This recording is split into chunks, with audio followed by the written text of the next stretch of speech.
Hi everyone, my name's Alon and I'm a volunteer teacher with A Better Vietnam. I have just spent the last 3 weeks in Vietnam and I wanted to tell you about the many new activities which I had the pleasure of experiencing.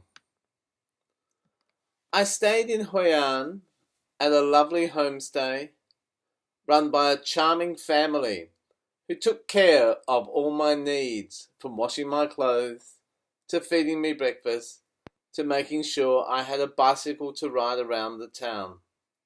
Of course, they also knew that I spoke a few words of Vietnamese, so they were always keen to test me out and spoke slowly and clearly so I could understand. The township of Hoi An was full of flowers, people painting their fences, hanging lanterns, and putting up lights for Tet. There were parties up and down the laneways and back roads, as people put out offerings to the ancestors, as well as pumping up the music with karaoke blasted through the neighbourhoods. The beer flowed, and the local people were very friendly, inviting friends and guests to join them. My aim in coming back to Hoi An was to see the many friends that my wife and I made during the 2 years we lived and worked in the province, as well as in Da Nang City. For me, I had the opportunity to travel by myself, as my wife left for India after only a few days, and I had the chance to meet some of the students and lecturers that I had spoken to on Skype, as well as Google Hangouts, in the past few months for A Better Vietnam project.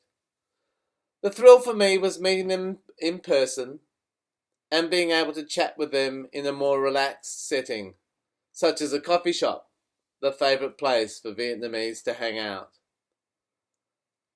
I was also very fortunate to meet my Vietnamese teacher, Tao Chi, who was a very gracious host and made sure that I could get to teach a couple of the classes at the Architecture University of Da Nang. The students were engaged and interested in improving their English. I was honoured to join the economics faculty break-up lunch and got to meet John, a fellow Aussie from Sydney, who is also a friend of Tao Chi. One of the highlights for me was being invited to Trung THCS Nguyen Phu Huong Secondary School, where I was able to talk to the whole school, who welcomed me, a stranger from Australia, with great warmth. My main purpose was to work with 6 talented Vietnamese girls who were trying to improve their English listening and speaking skills. They were very attentive and hard-working. The final part of my time was devoted to talking to a large class of nearly 50 students who were keen to listen to my stories about Australia. They were then given the opportunity to ask questions. The one that got the biggest laugh was a young boy who asked me if I had a girlfriend.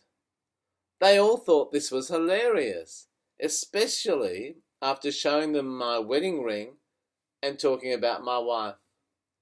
Miss Vuong, whose aunt worked at the school, drove me back to the university and I joined other staff for morning tea in the coffee shop. I had a different perspective on Da Nang this time, as I had the opportunity to experience it from the back of a bike. There were many small lanes and hidden streets that had wonderful local food that I got to experience, as well as many new, modern, sophisticated coffee shops. Another highlight was going to Hue to spend time with John as well as meet Tao Chi's family, who were very welcoming and fun to be with. It is so nice to be accepted so readily into someone else's family. There was also the chance to explore parts of Hue that I had not seen before, as well as spend time with John as we searched for our breakfast some mornings. Coming back by train over the mountains and see the sheer drops to the rocky beaches below is always a thrill. It was a shame that it was a grey day and a bit rainy, but the company was fun and the trip seemed to go by quickly. Summing up the experience, After just 7 months back in Australia, after our 2 years living and working in Hoi An and Da Nang, I would say that Hoi An was a little more crowded and had lost the sparkle that I had experienced living there as opposed to being a tourist this time.